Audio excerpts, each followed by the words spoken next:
Hello everyone, my name is Mansi from Select Foreign Education Academy. Today's our topic is about studying in UK versus USA. Are you confused between USA and UK? Then in this video I will be comparing studying in UK versus USA for your better choice for your academic year. Let's start. First thing, innovations and research. आप कौन से भी course में जाके research and opportunities चाहते हो, then आपको USA choose करना चाहिए। यूएसए में सबसे ज्यादा फंडिंग मिलती है एंड रिसर्च भी होती है, तो this points goes to USA. So 1 point for USA and UK 0। Second thing, cost of education.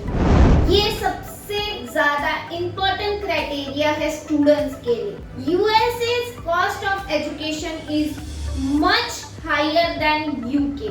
UK का कॉस्ट ऑफ एजुकेशन लोअर है और cheaper than USA, so this point goes to UK. That means USA 1 and UK 1। Third thing, part time opportunities.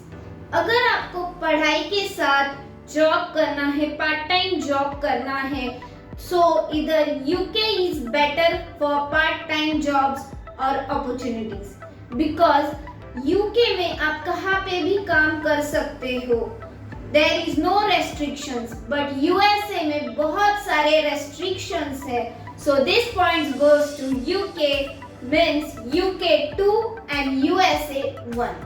Fourth thing, health care.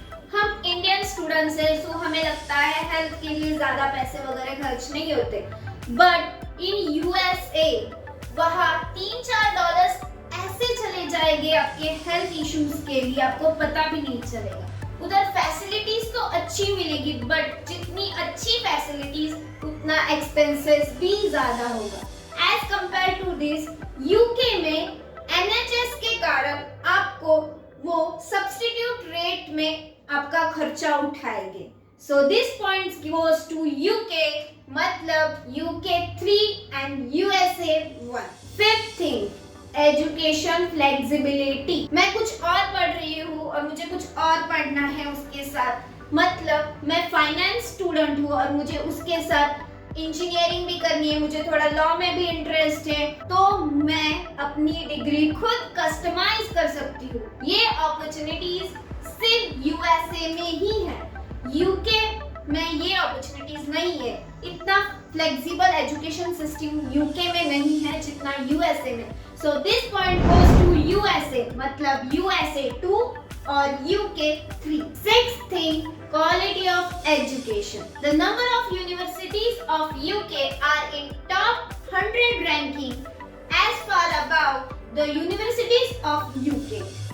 बहुत सारी universities है जो USA की है, जो टॉप रैंकिंग में है, बट यूके में एज कंपेयर टू यूएसए 4-5 ऐसी यूनिवर्सिटीज होगी जो टॉप रैंकिंग में है, so this point goes to USA, मतलब USA 3 and UK 3. Seventh thing, career service team. In USA there are dedicated career service teams that guide you A to Z.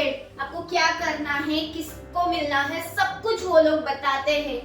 ये service USA में बहुत अच्छी है UK से। UK also have service team, but as compared to USA, it is not that much good.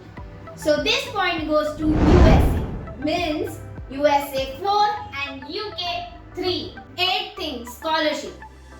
आपको UK में scholarship opportunities बहुत मिलेगी, but as compare to UK आपको USA में उससे भी ज्यादा अपॉर्चुनिटीज मिलेगी।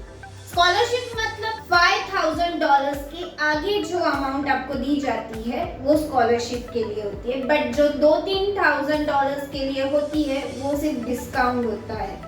सो आप स्कॉलरशिप अपॉर्चुनिटीज ढूंढ रहे हो, please apply for USA, so this point goes to USA, मतलब USA 5 and UK 3. Ninth thing, visa process. UK के वीजा प्रोसेस में आपको अप्लाई करना है वीजा प्रोसेस से और आपको वीजा मिल जाएगा। But in USA visa process में it is like complex process. So this point goes to UK. मतलब USA 5 and UK 4. 10th thing, long term perspective. In UK there is long term perspective. You can get opportunity about that. But in USA it is not possible for long term perspective. So this point goes to UK, means UK 5 and USA 5. This was for today. अगर आपको ये video पसंद आए तो like कीजिए, comment कीजिए, share कीजिए और सब्सक्राइब करना भूलिए मत। और मोर इन्फॉर्मेशन के लिए कॉन्टैक्ट